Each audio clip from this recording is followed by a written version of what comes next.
બોટાદ શહેરમાં ભગવાન જગન્નાથજીની આગામી રથયાત્રાના શાંતિપૂર્ણ અને સુચારુ આયોજનને ધ્યાનમાં રાખીને બોટાદ ટાઉન પોલીસ સ્ટેશન ખાતે શાંતિ સમિતિની બેઠક યોજાઈ હતી। બેઠકમાં રથયાત્રાની સુરક્ષા, ટ્રાફિક નિયંત્રણ, રૂટ વ્યવસ્થા તેમજ સંભવિત જોખમોને લઈને પોલીસ અધિકારીઓ અને રથયાત્રા સમિતિ વચ્ચે વિસ્તૃત ચર્ચા કરવામાં આવી હતી। આ ઉપરાંત રૂટ પર આવેલા જર્જરિત મકાનો, વીજ તારો સહિતના મુદ્દાઓની પણ સમીક્ષા કરી જરૂરી કાર્યવાહી કરવાની ખાતરી આપવામાં આવી હતી।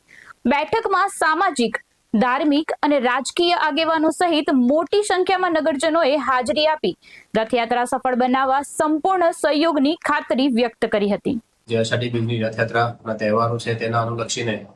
શાંતિ સમિતિની એક બેઠકનું આયોજન કરવામાં આવ્યું હતું,